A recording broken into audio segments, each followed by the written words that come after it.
నమస్తే, welcome to metro TV news. బులెటిన్ల ముందుగా హెడ్లైన్స్ చూద్దాం.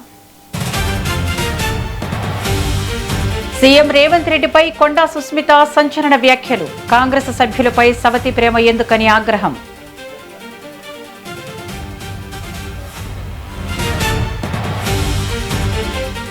పొంగులేటికి ఏలేటి మహేశ్వర్ రెడ్డి సవాల్. రేపు అసెంబ్లీ మీడియా పాయింట్కి రావాలని ఛాలెంజ్.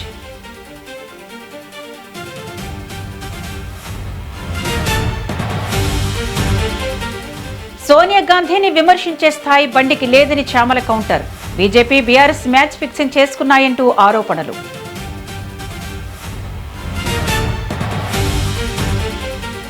భైంసాలో ఫుడ్ సేఫ్టీ అధికారుల తనిఖీలు. హోటళ్లు రెస్టారెంట్లలో అధికారుల సోదాలు.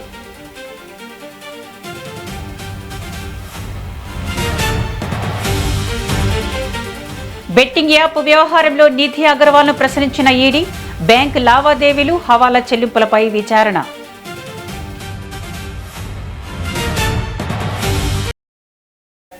బులెటిన్లో బ్రేక్ న్యూస్ చూస్తున్నాం. తెలంగాణ సీఎం రేవంత్ రెడ్డిపై మంత్రి కొండా సురేఖ కూతురు సుస్మిత ఫైర్ అయ్యారు.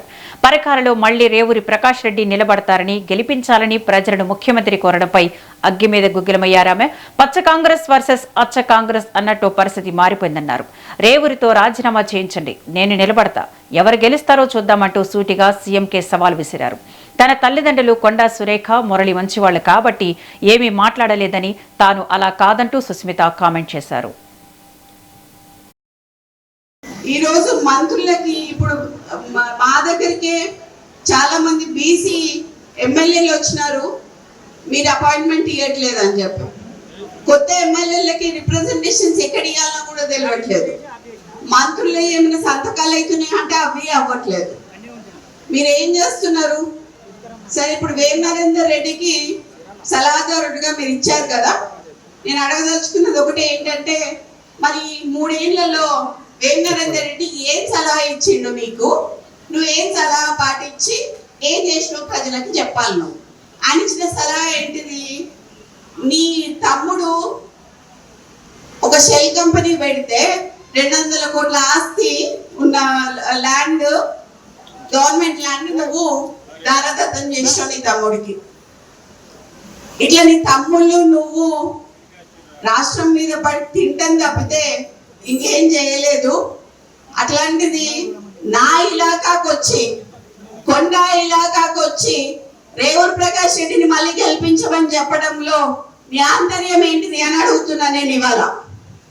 ఎందుకు మాతో పెట్టుకుంటున్నావు? ఎందుకు మమ్మల్ని ఇట్లా చేస్తున్నావు? మేము కాపదనులమమ్మా, మాకు వ్యవసాయం వచ్చి కానీ ఊడిగం చేయటం రాదు. మేము పద్మశాలోళ్ళం, మాకు నేత నేయటం వచ్చి తప్పితే ఊడిగం చేయటం రాదు. మీలాగా బ్రోకరిజం చేసి ఇవన్నీ చేసుకుంటే మీ చుట్టూ తిరుగుతున్న వాళ్ళు ఎవరైతే ఉన్నారో తప్పుడు సంకేతాలు పోతున్నాయి అని చెప్పి చెప్తున్నా మీకు. ఈరోజు నాకు ఏఐసిసి అన్నా, ఢిల్లీ అన్నా, అధిష్టానం అన్నా, రాహుల్ గాంధీ గారు అన్నా, సోనియా గాంధీ గారు అన్నా, ప్రియాంక గాంధీ గారు అన్నా గౌరవం ఉంది. వాళ్ళు ఖచ్చితంగా అన్ని చూస్తున్నారు, అన్ని అబ్జర్వ్ చేస్తున్నారు. అది మీరు చూసుకోవాలి. మరి ఎందుకు అని అంటే, నెక్స్ట్ టైంకి మరి మీరు ఉండాలా, ఉండద్దా, ఊడిపోతారా అనేది కూడా కొంచెం సందిగ్ధంలో ఉండాలి. మరి మీరు ఎందుకు అని అంటే, మీరు అట్లా ప్రవర్తిస్తున్నారు ఒక్కళ్ళ దగ్గర. ఇది అచ్చ కాంగ్రెస్ వర్సెస్ పచ్చ కాంగ్రెస్ అయింది. ఇక్కడ మొత్తం పచ్చ కాంగ్రెస్ మాత్రమే నడుస్తున్నది. ఇక్కడ అచ్చ కాంగ్రెస్ ఏది నడవట్లేదు. కాంగ్రెస్ సభ్యులు ఎవ్వరూ ఆనందంగా లేరు. దాంట్లో ఉత్తమ్ కుమార్ రెడ్డి అంకుల్, మేము యాక్చువల్లీ అసలు ఆయన పేరు చెప్పాల్సింది ఉండే మా జ్యేష్ఠ సహాయానికి, కానీ సరే ఈయన చేస్తాడు అని చెప్పి ఈయన పేరు చెప్పడం జరిగింది. కానీ ఈరోజు మురళీ గారిని మోసం చేయడం అనేది అది చాలా తప్పుకి నేను భావిస్తున్నాను. ఈరోజు నేను అందరి సమక్షంలో చెప్తున్నాను, అయ్యా రేవంత్ రెడ్డి, నువ్వు కానీ, రేవూరి ప్రకాష్ రెడ్డి కానీ, వాళ్ళ తాత కానీ, వాళ్ళ అయ్య కానీ, ఎవరైనా కానీ, నేనే ఇక్కడ ఎమ్మెల్యేని, ఖచ్చితంగా నేనే నిల్చుంటా, నేనే గెలుస్తా. అర్థమైందా? ఈ సందర్భంగా నేను నీకు ఇక్కడ నుంచే చెప్తున్నా, నువ్వు ఇప్పుడు రాజీనామా చేయమని చెప్పు. ఇప్పుడు ఇద్దరం నిల్చున్నాము, ఎవరు గెలుస్తారో చూద్దాము. నువ్వు వచ్చి క్యాన్వాసింగ్ చేయి, నువ్వు వచ్చి క్యాన్వాసింగ్ చేయి రేవూరు ప్రకాష్ రెడ్డికి. నేను ఇండిపెండెంట్ అయినా నిల్చుంటా, ఒకవేళ కాంగ్రెస్ పార్టీ టికెట్ ఇవ్వకపోతే. ఎట్లయినా కూడా నేను గెలుస్తా అని చెప్తున్నా. ఈసారి పర్కాల్ ఎమ్మెల్యేగా నేను పోటీ చేస్తానని ఈ సందర్భంగా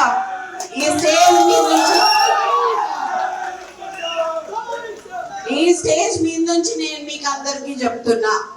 ఇది గతంలో చెప్పిన, కానీ ఇవాళ నేను ఎందుకు చెప్తున్నా అంటే 2 ఏళ్ల గెలిపిమని చెప్పి అసందర్భంగా మాట్లాడిండు కాబట్టి, అనవసరంగా నన్ను రెచ్చగొట్టిండు కాబట్టి నేను ఇవాళ రావాల్సి వచ్చింది, ఇంత మాట్లాడాల్సి వచ్చింది. నీ ఇంకా బయటికి తీయాల్సిన చాలా ఉంటాయి. నువ్వు ఇంటెలిజెన్స్ రిపోర్ట్స్ తెప్పించుకొని ఇవాళ అందరు మా లీడర్లు అందరు ఇళ్ళ దగ్గర పోలీసు వాళ్ళని పెట్టావు. నువ్వు ఇంటెలిజెన్స్ రిపోర్ట్ తెప్పించుకొని ఎందుకంత భయం నీకు? నువ్వు మాట్లాడింది తప్పని నీకు కూడా తెలుసు కాబట్టి. కొండా మురళి మంచోడు కాబట్టి ఇప్పటి వరకు బయట మాట్లాడలేదు, కొండా సురేఖ మంచిది కాబట్టి మాట్లాడలేదు. చిట్టగట్ల కాదు, ఏదున్నా చెప్పేస్తుంది కాబట్టి నేను చెప్పిన ఇవాళ మా నాన్న మా అమ్మ బాబాలు వేరుండొచ్చు, నా బాబాలు వేరుండొచ్చు, కానీ అందరం కలిపి ఒకటే తాటి కిందికి వచ్చేది ఎక్కడ అంటే ప్రజాసేవ దగ్గర. తన తల్లిదండ్రులు కొండా సురేఖ మురళి మంచివాళ్లు కాబట్టి ఏమీ మాట్లాడలేదని, తాను అలా కాదంటూ సుస్మిత కామెంట్ చేశారు. ఇక దీనిపై పూర్తి సమాచారాన్ని మా బ్యూరో చీఫ్ శేఖర్ లైవ్ లో అందిస్తారు. శేఖర్ చెప్పండి, ఇప్పుడు కొండా సుస్మిత అయితే సీఎం రేవంత్ రెడ్డిని ప్రశ్నిస్తూ కొన్ని హాట్ కామెంట్స్ కూడా చేశారు, దీన్ని ఎలా చూడాలి? వరంగల్ కాంగ్రెస్ లో మొత్తానికి కాంగ్రెస్ లో రచ్చగెక్కింది రాజకీయం. వరుస వ్యాఖ్యలతో సీఎం రేవంత్ రెడ్డి ఏదైతే వరంగల్ 2 రోజుల క్రితం వరంగల్ సభలో చేసిన వ్యాఖ్యలపై ఈ రోజు అంటే 2 రోజుల క్రితం సభలో సీఎం కొన్ని వ్యాఖ్యలు చేశారు. పరకాల ఎమ్మెల్యేగా రేవూరు రెడ్డిని మళ్ళీ ఒకసారి గెలిపించాలి, రేవూరు ప్రకాష్ రెడ్డికి 2029లో ఈసారి గెలిపించిన మెజార్టీ కన్నా అత్యధిక మెజార్టీతో పరకాల నుండి గెలిపించాలి అని చెప్పేసి ఏదైతే సీఎం రేవంత్ రెడ్డి వ్యాఖ్యలు చేశారో దానిపైన ఈ రోజు కొండా ఫ్యామిలీ, కొండా సురేఖ, మంత్రి కొండా సురేఖ కూతురు కొండా సుస్మిత పటేల్ ఆ పరకాల నుంచే పోటీ చేస్తామని గతంలో కొండా మురళి కావచ్చు తన తండ్రి, కొండా సురేఖ కూడా, కొండా సుస్మిత పటేల్ కూడా అనేక మార్లు పరకాల నుండి ఖచ్చితంగా సుస్మిత పటేల్ ఎమ్మెల్యేగా బరిలో ఉండబోతుంది. వచ్చే ఎన్నికల్లో సుస్మిత పటేల్ ఆ నియోజకవర్గం నుంచి కాంగ్రెస్ పార్టీ తరఫున ఉండబోతుంది, ఎమ్మెల్యే కాబోతుంది. పరకాల కొండా సుస్మిత పటేల్ ఎమ్మెల్యే కాబోతుంది. ఆమెదే అడ్డా అంటూ అనేక మార్లు కొండా ఫ్యామిలీ నుంచి కొండా మురళి కూడా అనేక మార్లు కామెంట్ చేశారు. ఈ విషయం పైన ఏదైతే నిన్న సీఎం రేవంత్ రెడ్డి 2 రోజుల క్రితం వరంగల్ సభలో మరోసారి రేవూరు ప్రకాష్ రెడ్డి, ప్రస్తుతం ఎమ్మెల్యేగా ఉన్న రేవూరు ప్రకాష్ రెడ్డి మరోసారి 2029 ఎన్నికల్లో అత్యధిక మెజార్టీతో గెలిపించాలి, పక్కనే నియోజకవర్గమైన దొంతి మాధవరెడ్డిని అలానే నాయన్ రాజేందర్ రెడ్డిని అలా కాంగ్రెస్ పార్టీ ఎమ్మెల్యేలని మరొకసారి గెలిపించాలి అంటూ ఏదైతే వ్యాఖ్యలు చేశారో దానిపైన కొండా సురేఖ కూతురు కొండా సుస్మిత పటేల్ ఈ రోజు సంచలన వ్యాఖ్యలు చేశారు. ఏకంగా సీఎం రేవంత్ రెడ్డినే టార్గెట్ చేస్తూ కొన్ని సంచలన వ్యాఖ్యలు చేశారు, హాట్ కామెంట్స్ చేశారు, నేరుగా సీఎం పైనే హాట్ కామెంట్స్ చేశారు. సుస్మిత పటేల్ ఈ రోజు కొండా సురేఖ జన్మదినం సందర్భంగా ఆ జన్మదిన వేడుకల్లో పాల్గొని చాలా సంచలన కామెంట్స్ చేశారు. అవి చూసుకోవచ్చు మనం. ప్రధానంగా సీఎం రేవంత్ రెడ్డి అనేక మార్లు కొడంగల్లో ఓడిపోయిన విషయాన్ని మర్చిపోయారా, ఏదైతే రేవూరు ప్రకాష్ రెడ్డిని మళ్ళీ ఎమ్మెల్యేగా ఇక్కడ నుండి పరకాల నుంచి మరోసారి తన టికెట్ కన్ఫర్మ్ చేస్తూ ఎలా స్టేట్మెంట్ ఇస్తారు అంటూ కూడా సంచలన వ్యాఖ్యలు చేశారు. అంతేకాకుండా రేవూరు ప్రకాష్ రెడ్డిని కూడా వ్యక్తిగతంగా కొన్ని దూషణలు చేస్తూ వ్యాఖ్యలు చేశారు. డైపర్ వేసుకునే వ్యక్తి ఈ స్టేజ్ లో తను అక్కడ నుండి ఎమ్మెల్యేగా ఉండడం అవసరమా, తన వల్ల అవుతుందా? 21 ఏండ్లకే చట్టసభలకు 25 ఏండ్ల వయో పరిమితిని 21 ఏండ్లకు కుదిస్తూ చట్టసభల్లో తీర్మానం చేసి 21 ఏండ్లకే చట్టసభలకు ప్రాతినిధ్యం వహించే విధంగా యువకులు రావాలి, యువత రావాలి అన్న సీఎం రేవంత్ రెడ్డి ఈ వయసులో రేవూరు ప్రకాష్ రెడ్డి డైపర్ వేసుకునే వయసు, ఆయన ఆరోగ్యమే సహకరించదు, అలాంటి వ్యక్తికి మరోసారి టికెట్ ఎలా కన్ఫర్మ్ చేస్తారు మరోసారి అక్కడ నుండి అంటూ సంచలన వ్యాఖ్యలు చేశారు కొండా సుస్మిత పటేల్. అంతేకాకుండా ఏది ఏమైనా ఎట్టి పరిస్థితుల్లో ఇక్కడ నుండి నేనే బరిలో ఉంటాను, పరకాలకు కాబోయే ఎమ్మెల్యే నేనే, ఎవరు అవునన్నా కాదన్నా సీఎం రేవంత్ రెడ్డి వచ్చినా, రేవూరు ప్రకాష్ రెడ్డి వచ్చినా, రేవూరు ప్రకాష్ రెడ్డి అయ్య వచ్చినా కూడా నేను ఇక్కడ నుండి అవసరం అనుకుంటే ఇండిపెండెంట్ అభ్యర్థిగా బరిలో నిలబడతాను అంటూ కూడా తన సంచలన వ్యాఖ్యలు చేయడమే కాకుండా అలానే సంగారెడ్డిలో మొన్న సీఎం సభ జరిగింది. రేషన్ కార్డుల పంపిణీ 15th సందర్భంగా నూతన రేషన్ స్మార్ట్ కార్డుల పంపిణీ సందర్భంగా జగ్గారెడ్డిలో సీఎం రేవంత్ రెడ్డి మరి ఆ సభలో ఎందుకో జగ్గారెడ్డికి టికెట్ రాహుల్ గాంధీ ఇస్తారంటూ వ్యాఖ్యలు చేశారు. మరి ఇప్పుడెందుకు ఇలా వ్యాఖ్యలు చేశారు అంటూ అక్కడ ఆయనకేమో జగ్గారెడ్డికేమో రాహుల్ గాంధీ టికెట్ ఇస్తే మరి ఇక్కడ పరకాల నుండి ఎందుకు తనే ప్రకటిస్తాడు టికెట్ రేవూరు ప్రకాష్ రెడ్డికి మరోసారి అంటూ రాష్ట్ర వ్యాప్తంగా 115 స్థానాలకు 19 స్థానాలకు 119 స్థానాలకు తనే ప్రకటించవచ్చు కదా.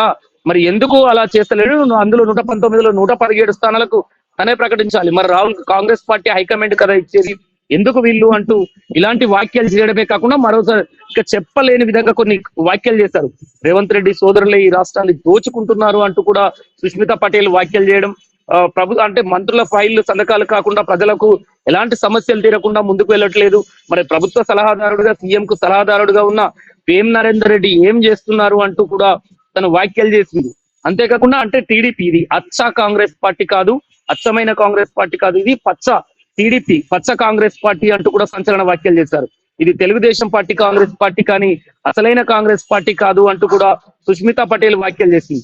అంతేకాకుండా చాలా హాట్ కామెంట్స్, అంటే ఈ కార్యకర్తలను ఉద్దేశించి కూడా ఎట్టి పరిస్థితుల్లో సీఎం రేవంత్ రెడ్డి ఏదైతే తన వ్యాఖ్యలు చేశారో అక్కడ ఏఐసిసి దగ్గర మల్లికార్జున ఖర్గే, సోనియా గాంధీ, రాహుల్ గాంధీ, ప్రియాంక గాంధీ వాళ్ళకు సమాధానం చెప్తాం, వాళ్ళు ఎట్టి పరిస్థితుల్లో మాకు అందుబాటులో ఉంటారు, వాళ్ళకు అన్ని విషయాలు తెలుసు. ఇక్కడ సీఎం రేవంత్ రెడ్డిని ఇంకా కాంగ్రెస్ పార్టీని తన కాంగ్రెస్ పార్టీ లైన్ లో తనే ఇంకా నడవడం లేదు, కాంగ్రెస్ పార్టీని తను అనువదించుకోవడం లేదు, ఇంకా టీడీపీ పార్టీ వేలోనే మాట్లాడుతున్నాడు అంటూ కూడా సంచలన వ్యాఖ్యలు చేసింది. అంతేకాకుండా సీఎం రేవంత్ రెడ్డి కూడా ఎట్టి పరిస్థితుల్లో తను అంటే గతంలో కొడంగల్ నుంచి కూడా ఓడిపోయిన విషయాన్ని మర్చిపోయారా అంటూ కూడా వ్యాఖ్యలు చేశారు. అంతేకాకుండా అంటే ఈ ఎన్నికల్లో ఏదైతే పరకాల నుంచి కొండ మురళి, కొండ సురేఖ విషయంలో వాళ్ళంతా మంచిదాన్ని అయితే కాదు, వాళ్ళంతా అమాయకురాలని అయితే కాదు, నేను మా నాన్న కొండ మురళి, కొండ సురేఖ అంతా అమాయకురాలుగా వాళ్ళలాగా నేను అమాయకత్వంతో ఉండను. కొండ సుష్మితా పటేల్ అంటే ఓపెన్ గా మాట్లాడుతుంది, ఉన్నది ఉన్నట్టు మాట్లాడుతుంది, నేను ఎవరికి భయపడను, ఖచ్చితంగా పరకాల నుంచి నేనే ఎమ్మెల్యేను ఎవరు వచ్చినా అంటూ కూడా కొన్ని సంచలన వ్యాఖ్యలు చేశారు. ఇదే విషయం పైన మరి ఇప్పటికే అంటే గతంలో చూసుకోవచ్చు మనం, కొండ సురేఖ అంటేనే గతం అనేక మార్లు గొడవలు వివాదాలు వెంటాడినాయి మనం చూసుకోవచ్చు. గతంలో అంటే హీరో నాగార్జున ఫ్యామిలీ విషయం నుంచి మొదలు పెట్టుకుంటే వరుసగా కొండ సురేఖతో వరుస వివాదాలను చూసుకోవచ్చు. తర్వాత కడియం శ్రీహరి మొన్నటి కొన్ని రోజుల క్రితం కడియం శ్రీహరి వివాదం వరకు చూసుకున్నట్లయితే కొండా సురేఖ మంత్రిగా ఉన్నప్పటి నుంచి ప్రతిసారి వివాదాలతోనే కొనసాగుతున్న నేపథ్యం. ఈ నేపథ్యంలో అంటే గతంలో ఓఎస్డి విషయంలో కూడా చూసుకోవచ్చు, ఇదే సుష్మితా పటేల్ కొండా సురేఖ ఓఎస్డిగా ఉన్నప్పుడు పర్సన్ తో కూడా గొడవలు, ఆర్గ్యుమెంట్లు అనేక మార్లు, ఆ సమయంలో కూడా సీఎం పైన కూడా ఇలాంటి వ్యాఖ్యలు చేసింది. మరి ఈసారి మాత్రం తన ఒకనొక సందర్భంలో తన దారుణంగా వ్యక్తిగతంగా వాళ్ళను దూషించినట్టుగానే వ్యాఖ్యలు చేసిన పరిస్థితిని మనం చూసుకోవచ్చు. అటు వేం నరేందర్ రెడ్డిని, సీఎం రేవంత్ రెడ్డిని, రేవూరు ప్రకాష్ రెడ్డిని, కాంగ్రెస్ పార్టీని ఓవరాల్ గా మేము వచ్చే ఎన్నికల్లో మేము ఉండాలా వద్దా అంటూ కూడా కొన్ని వ్యాఖ్యలు చేసిన పరిస్థితి. ఈ నేపథ్యంలో అంటే ఈ వరుసగా కొండ వివాద వ్యాఖ్యలపైన మరి కాంగ్రెస్ హైకమాండ్ ఎలా స్పందిస్తుంది అనేది మాత్రం చూడాల్సి ఉంది. శేఖర్,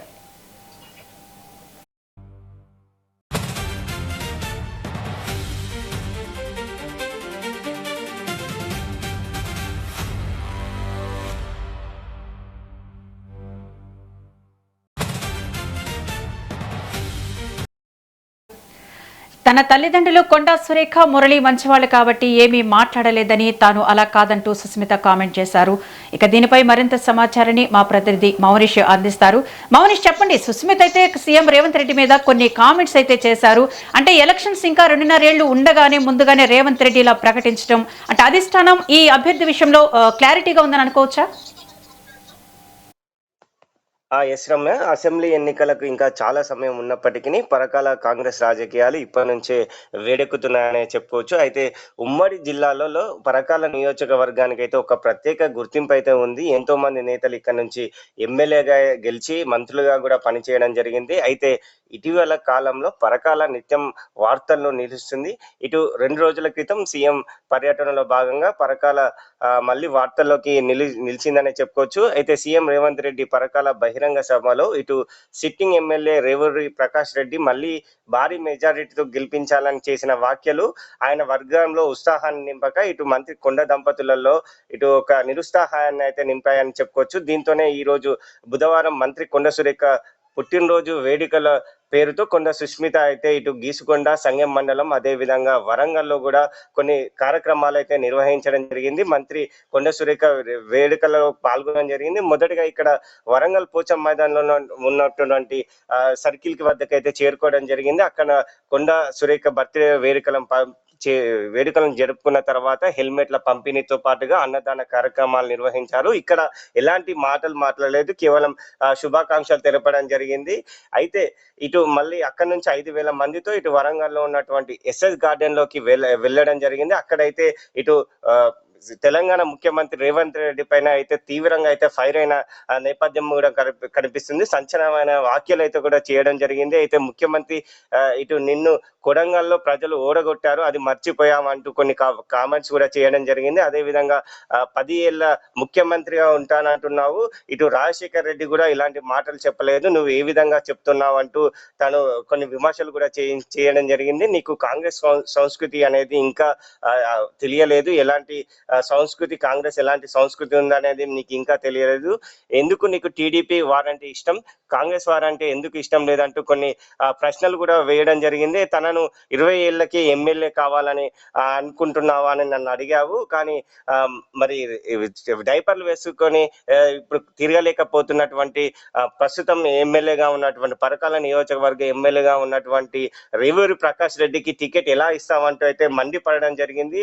అయితే ఇక్కడ ఒకవేళ నువ్వు టికెట్ కాంగ్రెస్ పార్టీ నుంచి టికెట్ రాకపోయినా నేను ఖచ్చితంగా ఇండిపెండెంట్ గా కూడా పోటీ చేసి గెలుస్తాను, కొండ దంపతుల్లాగా మేము సైలెంట్ గా ఉన్నాను, నేను వేరు అంటూ అయితే తాను ఫైర్ అయిన పరిస్థితి కూడా కనిపిస్తుంది. అయితే రేవూరి ప్రకాష్ రెడ్డికి నాకు ఎన్నికలు పెట్టండి, నేను ఖచ్చితంగా మళ్ళీ గెలుపొందుతాను, కొండ దంపతుల్లాగా నేను సైలెంట్ గా ఉన్నాను, నేను ఏదున్నా ముక్కుసూటిగా మాట్లాడుతానంటూ ఇటు ముఖ్యమంత్రి పైన కూడా ఫైర్ అయిన పరిస్థితి కూడా కనిపిస్తుంది. దీంతో ఒకవేళ కాంగ్రెస్ పార్టీ వాళ్ళు ఏ విధమైన నిర్ణయం తీసుకుంటారు, ఇలాంటి సుష్మిత పటేల్ చేసిన వ్యాఖ్యల పైన ఎలాంటి నిర్ణయాలు తీసుకుంటారు, ఎలాంటి సంఘటనలు జరిగిపోతాయి అనేది ఆసక్తిగా అయితే నెలకొందనేది చెప్పుకోవచ్చు.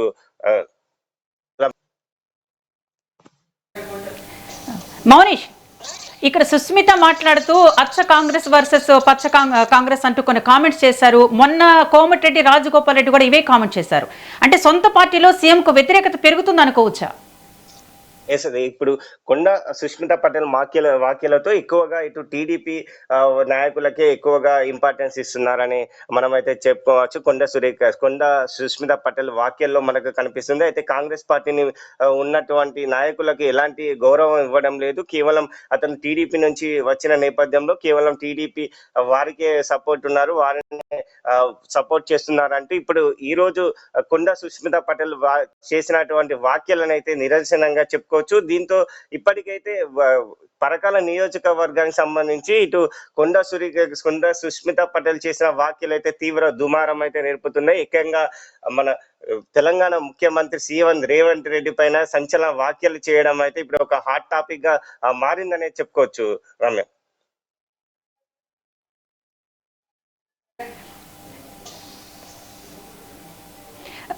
మౌనిష్, ఇక్కడ సుస్మిత కూడా మాట్లాడుతూ అంటే రేవంత్ పాలనలో లోపాలు ఉన్నాయి, ప్రజలకు ఏం చేశామంటూ కూడా కొన్ని ప్రశ్నలు అయితే ఆమె సంధించారు. అంటే దీనికి కాంగ్రెస్ పార్టీలో ఎవరైనా రెస్పాండ్ అవుతారా?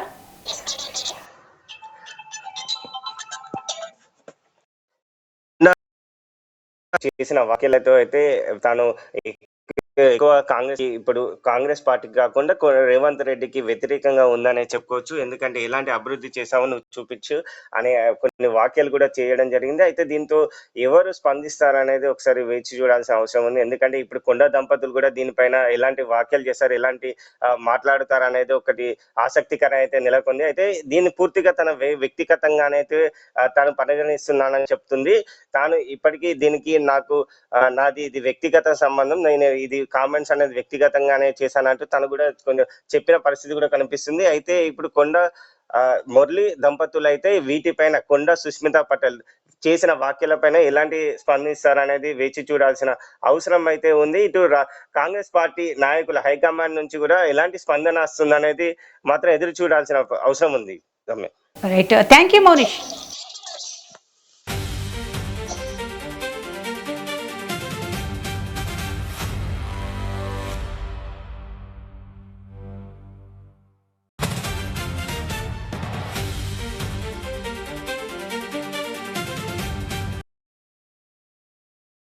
ఆయనను పొంగు అనే పోస్టర్లు వేసుకున్నాడు.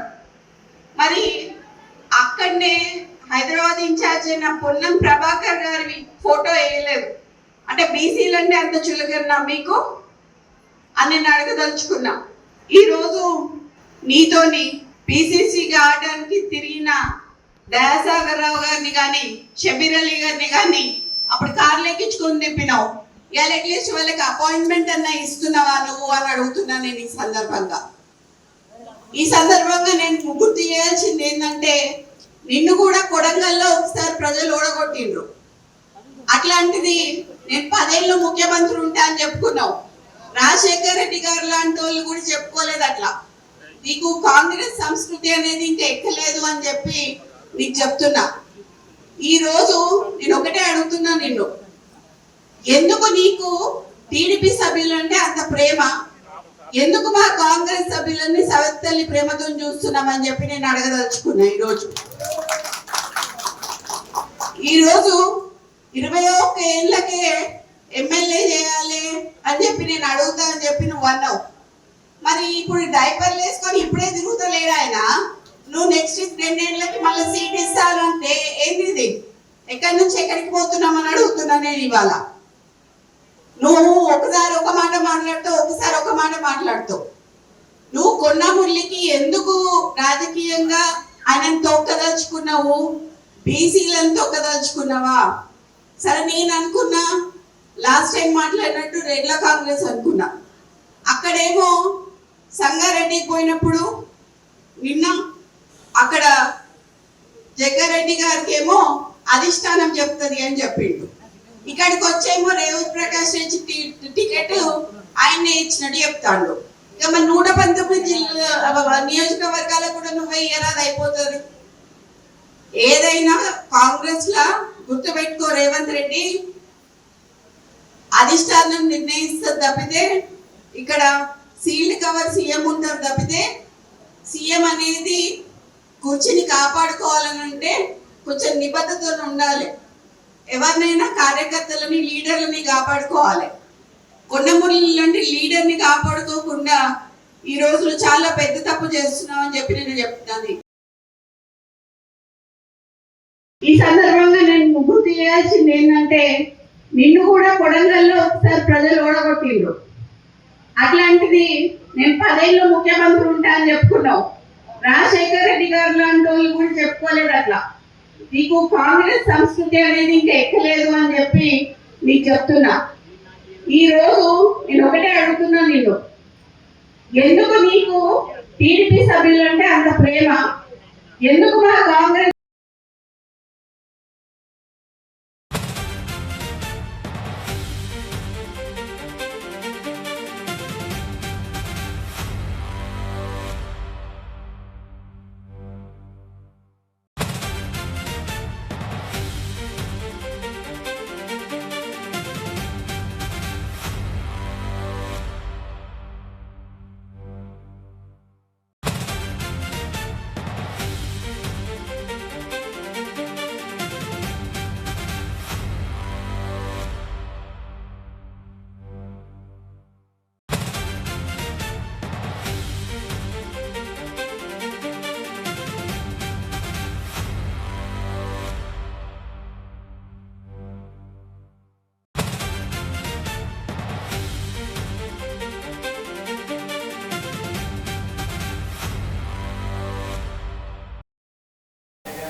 బులెటిన్లో మరో బ్రేక్ ని చూస్తున్నా. బిగ్ బాస్ అగ్ని పరీక్షలో అసలు జరుగుతుందేంటి?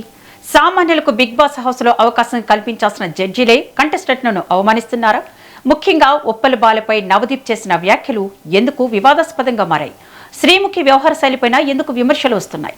అసలు అగ్ని పరీక్షలో టాలెంట్ కు ప్రాధాన్యత ఇస్తున్నారా, లేక జడ్జిల అభిప్రాయాలకే పెద్దపీట వేస్తున్నారా, లేకపోతే బిగ్ బాస్ సీజన్ 10 హైప్ కోసమే ఇదంతా చేస్తున్నారా? కంటెంట్ క్రియేట్ చేయడానికే అగ్ని పరీక్ష డ్రామా రన్ చేస్తున్నారా? ఇవి ఇప్పుడు బిగ్ బాస్ సీజన్ 10 అగ్ని పరీక్షను తీసుకుని తెరపైకి వస్తున్న ప్రశ్నలు. ఇలా ఉంటే బిగ్ బాస్ తెలుగు సీజన్ 10లో సామాన్యులను బిగ్ బాస్ హౌస్లోకి పంపించే ప్రయత్నంలో భాగంగా అగ్ని పరీక్ష సీజన్ 2 రసవత్తరంగా కొనసాగుతుంది. ఈ క్రమంలో తమ టాలెంట్ ను నిరూపించుకోవడానికి వచ్చిన వారిలో ఇప్పటికే కొంతమంది సెకండ్ రౌండ్ వరకు వెళ్లగా, 3 జడ్జిల నుంచి గ్రీన్ కార్డు సాధించి ఫైనల్స్ కు చేరిన వారు 3 ఇక 3తో పోటీ పడడానికి ఇప్పటి వరకు హోల్డ్లో ఉన్న 26 మంది నుంచి మరో 8 మందిని ఏకాభిప్రాయంతో ఎలిమినేట్ చేశారు. దీంతో హోల్డ్లో ఉన్న టీం సంఖ్య 18కి చేరింది. అయితే ఈ మొత్తం ఎపిసోడ్ పై విమర్శలే ఎక్కువగా వస్తున్నాయి. హాయ్ గైస్, మీరు చూసారు కదా ఎపిసోడ్. స్టేజ్ పైకి పిలిచి ఒక టాస్క్ ఇవ్వలేదు, పాడివ్వలేదు. డైరెక్ట్ నువ్వు ట్రాన్స్జెండర్ అని ఆమె అడిగింది. ఈయనేమో నీకు ఫ్యాన్స్ ఉన్నారా, నీకు ఫ్యాన్స్ ఉన్నారా అనుకుంటున్నావు అన్నది. అంటే మనుషులకు ఫ్యాన్స్ ఉండరా, అంటే నీకే ఉంటారా తోపు అని ఇట్లా ఎంత అవమానించారో మీరు చూసారు కదా. నేను ఉన్నదే చెప్పాను. నేను ఇప్పుడు జెన్యున్గా ఏమైనా తప్పు చేసిన ఉంటే నాకు అభిజిత్ గారు పాపము గ్రీన్ లేబుల్ గుర్తు చెవులో చెప్పి రెడ్ లేపించాడు. నీకెందుకు నవదీప్గా, నీకు ఎందుకురా? నీకు ఆఫ్టర్ ఒక ఛాయిస్ ఇచ్చారు, నువ్వు ఒక్కసారి నువ్వు చూసుకోవాలి. పక్కన ఉంది నీకు ఎందుకురా? నీ వల్ల నా జీవితం ఖరాబ్ అయింది ఇప్పుడు తెలుసా. నీ వల్ల వాళ్ళు గ్రీన్ ఇచ్చే వాళ్ళని కూడా ఇప్పకుండా చేసినావు. ఏం పాపం చేసినా నీకు? నీ అన్యాయం చేసినా నీకు నాకు బంధం అన్నదమ్ములమా, లేక మీ చుట్టాలు మా చుట్టాలు ఒకట నీ పాలుడవా? ఎలా అలా నన్ను అవమానించావు, ఎంత ఘోరంగా తిట్టావు, నేను ఎంత అవమానించాడు. అంత నీకు ఎందుకు అంత కుళ్ళు? అంటే నేను ఎదుగొద్దా, నేను బిగ్ బాస్కి వెళ్ళొద్దా? నువ్వే సంపి లక్షల కోట్లు సంపాదించుకుని బతావా? నేను ఒక పేద కుటుంబం నుంచి వచ్చాను రా, నన్ను ఎంత అవమానించారో నువ్వు. నవదీప్ అనే నేను ఇందు మూలముగా యావత్ తెలుగు ప్రజానికానికి తెలియజేయనిది ఏమనగా, బిగ్ బాస్ అనేది సమాజాన్ని రిఫ్లెక్ట్ చేసే ఒక స్మాల్ స్కేల్ మోడల్. రకరకాల మైండ్ సెట్స్, యాటిట్యూడ్స్, ఆలోచనలు ఉండే మనుషుల మధ్యలో 100 రోజులు బతుకుతున్నప్పుడు ఎవడెవడో ఏదేదో అంటారు. అన్నప్పుడు ఆ మాటల్ని మనం ఎలా తీసుకుంటాం, ఎలా రియాక్ట్ అవుతాం, ఎలా మనల్ని మనం కండక్ట్ చేసుకుంటాం అనేది పాయింట్. దాని టెస్టే అగ్ని పరీక్ష. మాకు కంటెస్టెంట్స్ డేటా ఇస్తారు. ఇప్పుడు వాళ్ళ పోస్ట్కి జనరల్గా జనం ఇంటర్నెట్లో ఎలాంటి కమెంట్స్ పెడుతున్నారు, వీళ్ళు ఎలా రియాక్ట్ అవుతున్నారు, వాళ్ళకు వచ్చే నెగిటివ్ కమెంట్స్ ఏంటి, ఇవన్నీ జనరల్గా చూసి సమాజంలో నుండి వాళ్ళకు వచ్చే నెగిటివ్ కమెంట్స్తో వాళ్ళ ఎమోషన్స్ని ట్రిగర్ చేసే ప్రయత్నం చేస్తాం. Right? It will test their ability to conduct themselves. We have to test. ఎవడో కమెంట్ పెట్టినట్టు నేనేదో అంటాను. కంటెస్టెంట్ రియాక్షన్ ఎలాగైనా ఉండొచ్చు, పర్సనల్గా తీసుకోవచ్చు. మీ ఒపీనియన్ మీది, I like what I'm doing, I continue to be like this అనొచ్చు. అసలు నువ్వెవడరా నన్ను జడ్జ్ చేయడానికి అని కూడా అనొచ్చు. అది different people will have different approaches and reactions. Bigg Boss అగ్ని పరీక్షకి జడ్జ్ అన్నప్పుడే నాకు తెలుసు కంటెస్టెంట్ ఎమోషన్స్ని పుష్ చేసి టెస్ట్ చేయాలని. కాన్సెప్టే అది. హారర్ సినిమాకి వచ్చి నన్ను భయపెట్టదంటే ఎట్లా? ఇక్కడ కాన్సెప్ట్ ఇది. మీ పోస్ట్కి నెగిటివ్ కమెంట్స్ వస్తే నువ్వు ఎలా రియాక్ట్ అవుతావు? అగ్ని పరీక్ష. సమాజానికి ఏం మెసేజ్ అంటే నేను కాదు, బిగ్ బాస్లో పార్టిసిపేట్ చెయ్యాలనుకునే వాళ్ళకి ఏం మెసేజ్ ఇస్తారు అని. నాలాంటి వాళ్ళు ఎంతమంది ఏం మాట్లాడినా తట్టుకొని నిన్ను నువ్వు నమ్మి నవ్వుతూ నడిచే సెల్ఫ్ కాన్ఫిడెన్స్ ఉందా? లేకపోతే బ్రేక్ అయిపోయి ఇంట్లోంచి బ్యాగ్ సర్దుకొని వెళ్ళిపోతావా? Agni Pariksha. The show is designed to do this. If you can't handle negative comments, ఇంటర్నెట్కి రావద్దు, అగ్ని పరీక్షకి అసలు రావద్దు.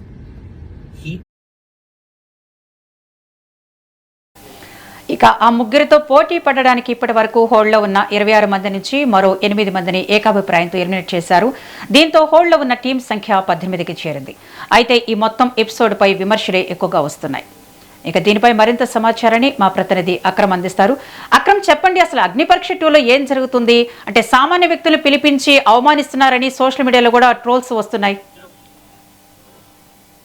విద్య తెలుగు ప్రముఖ రియాలిటీ షో అయినటువంటి బిగ్ బాస్ సీజన్ 10 మరికొన్ని రోజుల్లో కూడా స్టార్ట్ అవబోతోంది. అయితే గత సీజన్ నుండి కూడా అగ్ని పరీక్ష అనే ఒక కొత్త కార్యక్రమాన్ని అయితే ఇటు దానికి సంబంధించినటువంటి ఛానల్ నిర్వాహకులు అయితే ముందుకు తీసుకొచ్చారు. ఎందుకంటే సాధారణంగా మనము సుమారు 8 సీజన్ల వరకు కూడా బిగ్ బాస్ చూసాము. సో బిగ్ బాస్ అంటేనే దాంట్లో కొంతమంది సెలబ్రిటీలను తీసుకెళ్లి అందులో 100 రోజుల పాటు వాళ్ళని అందులో లోపల ఉంచి వాళ్ళతో ఒక ఆట ఆడుకుంటూ వాళ్ళ ఎమోషన్స్ కానీ లేకపోతే వాళ్ళ కోపాలని ఇవన్నీ కూడా జనాలకు చూపిస్తూ ఒక ఎంటర్టైన్మెంట్ రూపంలో జనాలకి ఎంటర్టైన్మెంట్ ఇవ్వాలన్న రూపంలో కూడా బిగ్ బాస్ ని పూర్తిగా కూడా నిర్మించారు. సో బిగ్ బాస్ అదే విధంగా కూడా ముందుకెళ్తుంది. అయితే 8 సంవత్సరాలు అంటే ఇప్పుడు జరిగినటువంటి 8 సీజన్లలో కూడా ఇటు ఇతర లాంగ్వేజ్లతో పోలిస్తే తెలుగు లాంగ్వేజ్ లో ఎక్కువ ఆదరణ కూడా పొందింది. సో చాలా మంది కామన్ మ్యాన్ లకు కూడా అందులోకి వెళ్ళాలనే ఒక ఆసక్తి అందరికీ కలిగింది. అయితే దీన్ని దృష్టిలో పెట్టుకున్నటువంటి బిగ్ బాస్ కి సంబంధించిన నిర్వాహకులు బిగ్ బాస్ సీజన్ 9 లో అంటే గత సీజన్ లో ఇప్పుడు ప్రస్తుతం 10th సీజన్ రాబోతుంది. అయితే గత సీజన్ లో వీళ్ళు అగ్ని పరీక్ష అనే ఒక కార్యక్రమం మొదలు పెట్టారు. సో అగ్ని పరీక్షలో భాగంగా కూడా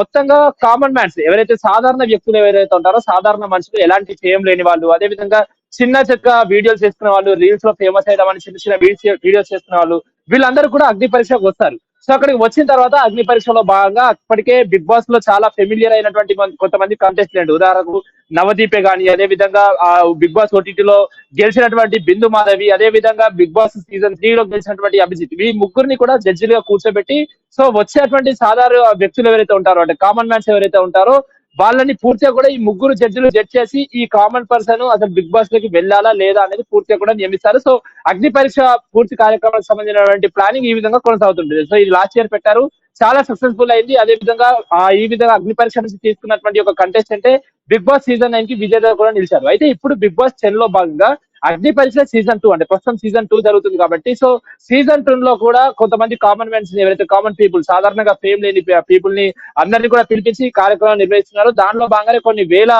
వాళ్ళకి ఈమెయిల్స్ రావడంతో కూడా అందులో కొంతమందిని కూడా సెలెక్ట్ చేశారు. అందులో భాగంగానే సోషల్ మీడియాలో ఎక్కువ ట్రోల్ అవుతూ ఎక్కువ జనాన్ని ఎంటర్టైన్ చేస్తూ ఎక్కువ ఫన్నీ వీడియోస్ చేసేటువంటి ఉప్పల్ బాలు అనే వ్యక్తిని కూడా అగ్ని పరీక్షకు సంబంధించినటువంటి అక్కడ టీం అయితే పిలిచారు. సో అగ్ని పరీక్షకి ఇటు ఉప్పల్ బాలు హాజరయ్యారు. అయితే ఉప్పల్ బాలు హాజరైనప్పుడు అక్కడ ఉన్నటువంటి జడ్జిలు ఎవరైతే ఉంటారో నవదీపే గాని అభిజిత్ గాని బిందు మాధవి గాని వీళ్ళు ముగ్గురు కూడా ఉప్పల్ బాల్ని చాలా హీనంగా హేళన చేస్తూ అతన్ని పూర్తిగా ట్రోల్ చేస్తూ అతనికి బయట జీవితం లేకుండా మాట్లాడాలంటూ కూడా ఉప్పల్ బాలు బయటకు వచ్చి తన ఆవేదన వ్యక్తం చేస్తూ కూడా వీడియో రికార్డ్ చేసిన పరిస్థితి కనిపిస్తుంది. ఎందుకంటే సాధారణంగా ఉప్పల్ బాలు అనే వ్యక్తి ముందు నుండి కూడా కాస్త అమ్మాయిల వేషధారణలో కూడా చీరలు కట్టుకొని డాన్సులు చేయడము స్టేజ్ల వద్ద ఆ విధమైనటువంటి డాన్సులు చేస్తూ లేకపోతే ఇక్కడ ఉప్పల్ స్టేడియం లో క్రికెట్ అయినా కూడా అక్కడ వీడియో చేస్తూ సో ఈ విధంగా తన ఫ్యామిలీని పోషించుకోవడానికి తన ట్రోల్స్ భరిస్తూ కూడా డబ్బులు సంపాదించుకుంటూ ఆ విధంగానే తనకు ఫేమ్ వచ్చింది. సో ఆ నేపథ్యంలో బిగ్ బాస్ లోకి వెళ్ళాలని ఒక చిన్న కోరిక తనలో కలగడంతో ఆ నేపథ్యంలో అగ్ని పరీక్షకు అటెండ్ అయ్యాడు. సో అటెండ్ అయినప్పుడు నవదీప్ పూర్తిగా కూడా ఉప్పల్ బాలుని చూసి అసలు నిన్ను బిగ్ బాస్ కి సెలెక్ట్ చేసి అసలు నిన్ను ఎందుకు సెలెక్ట్ చేయాలి,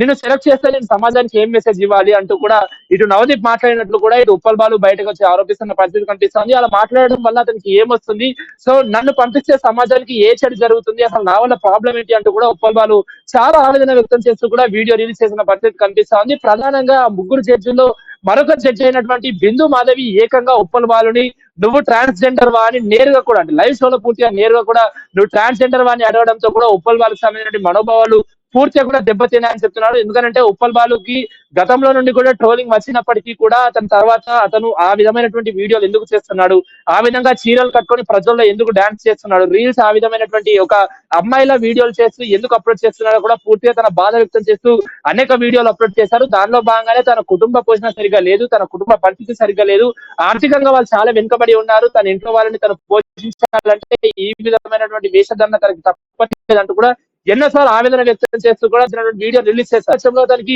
ఇటు తెలుగు ప్రజల నుంచి సానుభూతి కూడా మొదట్లో ట్రోలింగ్ వచ్చినప్పటికీ కూడా తర్వాత సానుభూతి అనేది కలిగింది. సో సానుభూతి కలిగిన తర్వాత సో ఆ ఫెమిలియర్ అదే విధంగా ఇప్పుడు ఈ సింపతి కూడా వర్కౌట్ అవుతున్న నేపథ్యంలో తను అగ్ని పరీక్షకు వెళ్ళాడు. సో అగ్ని పరీక్షలో ఈ విధమైనటువంటి ట్రోలింగ్స్ రావడంతో కూడా తను తీవ్ర మనోవేదనకి గురై బయటకు వచ్చి వీడియో చేస్తున్న పరిస్థితి కనిపిస్తా ఉంది. ఇప్పటికే సోషల్ మీడియాలో ఉన్నటువంటి అనేక మంది సోషల్ మీడియా ఇన్ఫ్లుయెన్సర్లే కానీ లేకపోతే నెటిజన్లు బిగ్ బాస్ సంబంధించినటువంటి నిర్వాహకుల పైన అదే విధంగా బిగ్ బాస్ లో చేస్తున్నటువంటి అగ్ని పరీక్ష జడ్జిలు అనేది ఉన్నారు అంటే నవదీప్, బిందు మాధవి, అభిజిత్ ఈ ముగ్గురు పైన కూడా ఇటు సోషల్ మీడియా వేదికగా కూడా పెద్ద ఎత్తున కూడా చర్చ జరుగుతుంది. అసలు వీళ్ళు ఎందుకు ఈ విధమైనటువంటి దుస్సాహసానికి పాల్పడుతున్నారు? సాధారణంగా వీళ్ళందరూ కూడా కామన్ మ్యాన్, సాధారణంగా బిగ్ బాస్ లో కంటెస్టెంట్లే ఉంటారు. కాకపోతే మీరు ఒక అవకాశం కల్పించారు కాబట్టి వాళ్ళని వాళ్ళు నిరూపించుకోవడానికి, వాళ్ళు ప్రూవ్ చేసుకోవడానికి, వాళ్ళ కథలు ప్రపంచానికి తెలవడానికి లేకపోతే సినిమాల్లోకి రావడానికి, సినిమాల్లో వాళ్ళు రాణించడానికి ఈ విధంగా అగ్ని పరీక్షకు వస్తే మీరు ఈ విధంగా హేళన చేసి వారి జీవితాన్ని పూర్తిగా ఎందుకు సర్వనాశనం చేస్తున్నారంటూ కూడా నెటిజన్లు పెద్ద ఎత్తున ఫైర్ అవుతున్న పరిస్థితి కనిపిస్తోంది. అయితే దీనికి స్పందిస్తూ నవదీప్ చెప్పి కూడా ఒక ప్రత్యేకమైనటువంటి వీడియో రిలీజ్ చేశారు. అగ్ని పరీక్ష అనే షోనే పూర్తిగా అక్కడికి వచ్చేటువంటి కంటెస్టెంట్లు ఎవరైతే ఉంటారో ఆ కంటెస్టెంట్ల మనోవేదనను గురి చేయడము, లేకపోతే వాళ్ళకి కోపం వచ్చే విధంగా మాట్లాడటము, ఇదంతా కూడా ఆ షోకి సంబంధించినటువంటి స్క్రిప్ట్ లో భాగంగా. సో మాకు ముందుగానే ఇన్స్ట్రక్షన్స్ ఇస్తారు, ఆ రూపంలో మేము చేసాము. మేము ఎన్ని మాటలు అన్నా, మేము ఎంత హర్ట్ చేసే విధంగా మాట్లాడినా కూడా వాటన్నిటిని కూడా తట్టుకొని ముందుకెళ్తేనే బిగ్ బాస్ అనే షోలో వాళ్ళు ఉండగలుగుతారు. సో ఆ నేపథ్యంలో నేను మాట్లాడాను. అంతే తప్ప మీరు నా మాటలు ఎవరు కూడా తప్పుగా అనుకోకూడదు. అసలు అగ్ని పరీక్ష దాని థీమే ఆ విధంగా ఉంటుందంటూ కూడా మరోవైపు నవదీప్ కూడా చెప్తున్న పరిస్థితి కనిపిస్తుంది. ఒక కేవలం ఉప్పల్ బాలనే కాదు, ఇంకా చాలా మంది, ఇప్పుడు అక్షయ్ అనే ఒక యువకుడు కూడా ఇటు సోషల్ మీడియా ఇన్ఫ్లుయెన్స్ ద్వారా కూడా తను వేరే ఇతర కొన్ని సోషల్ మీడియాలో జరిగేటువంటి కొన్ని ఇష్యూల పైన తను మాట్లాడడం, రివ్యూలు ఇవ్వడం ఇలాంటివి చేస్తుంటాడు. సో అతను కూడా బిగ్ బాస్ కి వెళ్ళినప్పుడు అతన్ని కూడా నువ్వు మమ్మల్ని రోస్ట్ చేయ, అసలు నీకు టాలెంట్ లేదు ఏం లేదు అంటూ కూడా అతన్ని దూషించడం.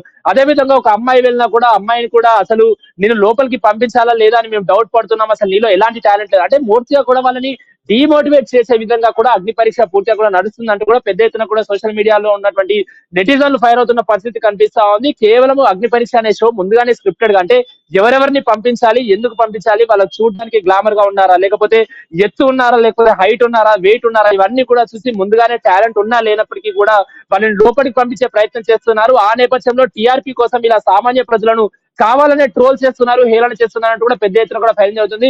ప్రస్తుతానికైతే ఇటు బిగ్ బాస్ 10 ఇప్పుడు వచ్చేటువంటి సీజన్ సెప్టెంబర్ మొదటి వారంలో స్టార్ట్ అవుతుందంటూ కూడా అక్కడ నుండి బిగ్ బాస్ టీం నుంచి వస్తున్నటువంటి సమాచారము. సో అగ్ని పరీక్షలు అయితే మరో 10 రోజుల పాటు కొనసాగే అవకాశం ఉంది. ఈ 2 రోజుల పాటు కూడా సామాన్యులను పూర్తిగా కూడా జడ్జ్ చేస్తారు. కాకపోతే ఈ విధమైనటువంటి జడ్జిమెంట్, ఈ విధమైనటువంటి కార్యక్రమంలో సామాన్య ప్రజలను హేళన చేయకూడదంటూ కూడా పెద్ద ఎత్తున కూడా మండిపడుతున్న పరిస్థితి కనిపిస్తా ఉంది. ఇప్పటికే మరి అగ్ని పరీక్షకు సంబంధించిన టీం వద్ద కూడా ఈ వీడియోలు వెళ్ళినట్లు కూడా తెలుస్తోంది. సో రానున్న ఎపిసోడ్ లోనైనా వీళ్ళు ఈ విధమైనటువంటి హేళన ఆపుతారో లేదో అనేది కూడా ఖచ్చితంగా వేచి చూడాల్సిన పరిస్థితి ఉంది. Vidya. Right, thank you Akram.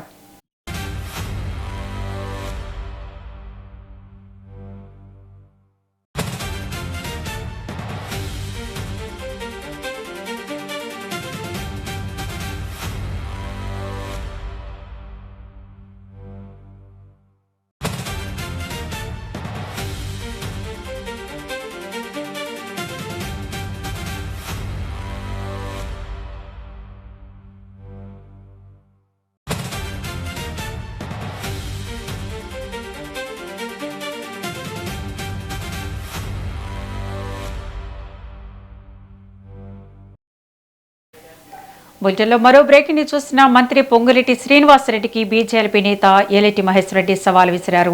రేపు మధ్యాహ్నం 12 గంటలకు అసెంబ్లీ మీడియా పాయింట్కి రావాలని ఛాలెంజ్ చేశారు. పొంగులేటి అవినీతి అక్రమాలకు పాల్పడుతున్నారని మహేష్ రెడ్డి ఆరోపించారు. పొంగులేటికి సంబంధించిన అక్రమాలను సాక్ష్యాలతో సహా బయట పెడతానని సంచలన వ్యాఖ్యలు చేశారు. తన సవాల్ను స్వీకరించే దమ్ము ధైర్యం ఉంటే రేపు మీడియా పాయింట్కి రావాలని మహేష్ రెడ్డి డిమాండ్ చేశారు.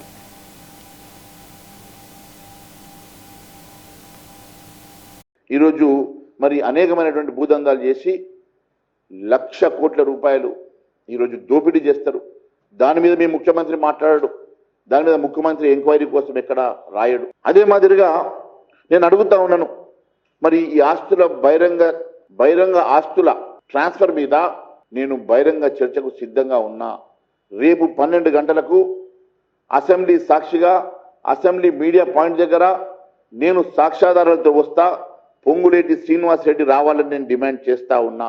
ఎట్టి పరిస్థితిలో ఈ సాక్ష్యాధారాలన్నీ కూడా నేను ఈడీకి సిబిఐతో పాటు లోకాయుక్తకు కూడా కంప్లైంట్ చేయబోతున్నాం. అదే మాదిరిగా మీ అధ్యక్షుడు రాహుల్ గాంధీ, మీ పార్టీ అధ్యక్షుడు రాహుల్ గాంధీకి దీంట్లో వాటా ఉన్నట్టుగా మాకు అనుమానాలు ఉన్నాయి. మరి ఆయనకు కూడా ఖచ్చితంగా దీని మీద బహిరంగ లేఖ రాయడమే కాకుండా దీని సాక్ష్యాధారాలతోటి ఈ డాక్యుమెంట్లతోటి నేను మీ ఆల్ ఇండియా అధ్యక్షుడు మీ రాహుల్ బాబాకి నేను లెటర్ రాసి బహిరంగ లేఖ రాసి మరి మీ మీద చర్య తీసుకోవాలని చెప్పి డిమాండ్ చేస్తాం. ఇక దీనిపై మరింత సమాచారాన్ని మా సీనియర్ కరెస్పాండెంట్ రామకృష్ణ అందిస్తారు. రామకృష్ణ. విద్య ఏదైతే పొంగులేటి శ్రీనివాసరెడ్డి అదేవిధంగా బీజేపీ నేత మహేశ్వర్ రెడ్డి మధ్య మాటల యుద్ధం అయితే జరుగుతుంది. ఏదైతే కి సంబంధించిన భూ వివాదం ఏదైతే కొనసాగుతుందో ఆ వివాదం పైన చర్యలు తీసుకోవాలంటూ నిన్నటి వరకు మాట్లాడిన ఏదైతే మహేశ్వర్ రెడ్డి ఇప్పుడు ఏదైతే పొంగులేటి భూదందాలకు లక్షలాది కోట్ల రూపాయల భూదందాలకు పాల్పడుతున్నారో దానికి సంబంధించి సాక్ష్యాధారాలు నాతో ఉన్నాయి, సాక్ష్యాధారాలతో వస్తాను, సాక్ష్యాలు చూపించాలని ఏదైతే పొంగులేటి శ్రీనివాసరెడ్డి ఏదైతే చెప్పారో దానికి సంబంధించి పూర్తి సాక్ష్యాలు నా దగ్గర ఉన్నాయి. దానికి సంబంధించి దస్తావేజులు కూడా పట్టుకొని రేపు 12 గంటలకు అసెంబ్లీ మీడియా పాయింట్కి వస్తారు. అక్కడికి మీరు కూడా రావాలి, అక్కడ చర్చిద్దాము. బహిరంగ చర్చకి నేను సిద్ధము. ఎందుకంటే మీరు మంత్రిగా ఉన్నారు కాబట్టి ఎక్కడైనా రావాలంటే ఇబ్బంది పడుతున్నారు. అసెంబ్లీ పాయింట్ మధ్యన కూర్చొని చర్చిద్దాం, బహిరంగ చర్చకు రావాలి. ఎందుకంటే మీరు దాదాపుగా ఏదైతే ఫిలెక్స్ సంబంధించిన గతంలో బీఆర్ఎస్ ప్రభుత్వంలో బినామీగా ఉన్న ఫిలెక్స్ కంపెనీ బినామీగా ఉంది, అక్రమాలకు పాల్పడుతుందని ఏదైతే ముఖ్యమంత్రి రేవంత్ రెడ్డితో పాటు అనేక మంది కాంగ్రెస్ నేతలు ఆరోపణలు చేసిన నేపథ్యంలో వాటికి సంబంధించి ఇప్పుడు అదే ఫిలెక్స్ కంపెనీ ఏదైతే ఉందో దానికి సంబంధించిన దాదాపు 15,000 కోట్ల రూపాయలు పొంగులేటి శ్రీనివాసరెడ్డి కౌన్సిల్కి ఎలా వచ్చాయి, అది వాస్తవం కాదా, దానికి సంబంధించి విచారణ ఉంది. దానికి సంబంధించి పూర్తి నా దగ్గర సమాచారం ఉంది. అవునో కాదో పొంగులేటి శ్రీనివాసరెడ్డి కూడా చెప్పాలి. ఆయన సవాలు ఇచ్చారు. తాను ఏదో చేస్తారో అన్ని కట్టుబడి ఉంటారు. దానికి సంబంధించి పూర్తి ఆధారాలు నాతో ఉన్నాయి కాబట్టి మీరు రావాలి, నిరూపించుకోవాలి. ఒకవేళ మీరు అబద్ధం అయితే వచ్చి చర్చకు వస్తారు. మీరు చర్చకు రావడానికి ఎందుకు భయపడుతున్నారు అనేది కూడా ఆయన ఆరోపణలు ఇస్తున్నారు. దాంతో పాటు ఏదైతే రాహుల్ గాంధీ కూడా దీంట్లో ప్రమేయం ఉన్నట్టు ఉంది. అదేవిధంగా ముఖ్యమంత్రి రేవంత్ రెడ్డి కూడా ఇలా ఆ భూదందాలు జరుగుతున్న పొంగులేటి శ్రీనివాసరెడ్డి భూదందాలకు పాల్పడుతున్న 22 ఏళ్ళు అక్రమాల అవినీతి జరుగుతున్నామని చెప్పినప్పటికీ ఆయన క్షమాపణలు చెప్పినప్పుడు ఒక క్షమాపణలతో సరిపోతుందా అనేది కూడా ఆయన ఆరోపణలు చేస్తున్నారు. ఇవన్నీ విషయాలు ఏవైతే ఉన్నావో ఈ విషయాలపై పూర్తి విచారణ చేయించాల్సిన ముఖ్యమంత్రి రేవంత్ రెడ్డి విదేశాలకు ఎలా వెళ్తారనేది కూడా ఆయన ఆరోపణలు చేస్తున్నారు. ముఖ్యమంత్రి రేవంత్ రెడ్డితో పాటు రాహుల్ గాంధీ కూడా ఇందులో ప్రమేయం ఉన్నట్టు మాకు అనుమానం ఉన్నాయి కాబట్టి వీటికి సంబంధించి ఏదైతే సాక్ష్యాల ఆధారాలు నా దగ్గర ఉన్నాయి కాబట్టి రేపు మధ్యాహ్నం 12 గంటలకు మీరు వచ్చి చర్చిస్తే ఓకే. చర్చ రాకపోతే మాత్రం సిబిఐ అదేవిధంగా ఈడీకి తో పాటుగా లోకాయుక్తకు ఫిర్యాదు చేస్తాను. మిమ్మల్ని ఉదయ ప్రసక్తి లేదు. మీ యొక్క అక్రమాలు దందాలు ఏవైతే అవినీతి ఉన్నావో అవన్నీ బయటికి తీస్తాను. అవన్నీ దానికి సంబంధించిన సాక్ష్యాధారాలు నాతో ఉన్నాయి. మీరు రావాలి చర్చకు కంపల్సరీగా అని ఆయన సవాల్ ఇస్తారు. రేపు మధ్యాహ్నం 12 గంటలకు అసెంబ్లీ మీడియా పాయింట్ దగ్గర నేను కూర్చుంటాను. మీకు దమ్ము ధైర్యం ఉంటే వచ్చి చర్చ కూర్చుని ఏది నేను చేసిన ఆరోపణలు ఏమైనా అసత్యాలు ఉంటే అవి నిరూపించాలి. లేదంటే దానికి మీరు రాజీనామా ఆయన డిమాండ్ చేస్తున్నారు. ఎందుకంటే ఒక మంత్రిగా ఉంటూ భూదందాలకు ఎలా పాల్పడతారు, ఒకవైపు మంత్రిగా కొనసాగుతూ మరోవైపు కాంట్రాక్టులు తీసుకుంటూ ప్రజాధనాన్ని అదేవిధంగా ప్రజల సొమ్మును అక్రమంగా అన్యాయంగా మీరు లాక్కుంటున్నారు. ఇవన్నీ గతంలో చేస్తున్నారు, ఎక్కువగా చేస్తున్నారు. మీ భూదందాలు మామూలుగా చాలా అధికంగా చేస్తున్నారు కాబట్టి 1,00,000 కోట్ల రూపాయల పైగా భూదందాలకు మీరు పాల్పడి సామాన్య ప్రజల నుంచి మీరు భూములు లాక్కుంటున్నారు. 22 ఏళ్ళు పెట్టి వాటిని ఏ విధంగా తీసుకున్నా అదేవిధంగా అనేక కంపెనీలు మీరు ఏదైతే రాఘవ కన్స్ట్రక్షన్ కంపెనీ రాఘవ మీరు ఏదైతే కాంట్రాక్ట్ సంబంధించిన రాఘవ కంపెనీ ఏదైతే ఉందో దాని నుంచి నిధులు అనేక విధాలుగా మీరు భూదందాలకు అదేవిధంగా అక్రమాలకు పాల్పడుతున్నారు కాబట్టి వాటన్నిటిని నేను నిరూపించడానికి నేను సిద్ధంగా ఉన్నాను.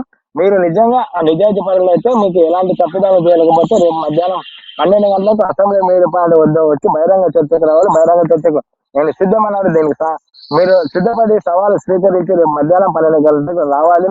అక్కడ చర్చిద్దాం. లేకపోతే మాత్రం దీనికి సంబంధించిన విషయాలు సెంట్రల్ గవర్నమెంట్ ఏదైతే పర్యవేక్షణ ఉందో సిబిఐ ఈడీ అదేవిధంగా లోకాయుక్తకు ఫిర్యాదు చేస్తారని కూడా ఏదైతే మహేశ్వర్ రెడ్డి హెచ్చరించడంతో పాటు పొంగులేటి శ్రీనివాసరెడ్డి ఛాలెంజ్ ఇచ్చారని చెప్పవచ్చు.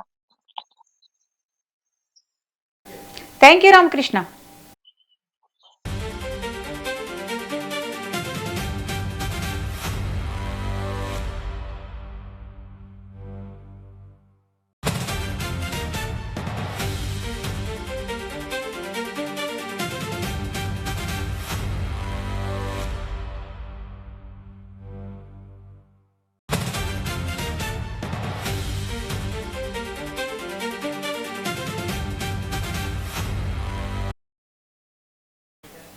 ఇవి బులెటిన్ అప్డేట్స్. చూస్తూనే ఉండండి మెట్రో టీవీ.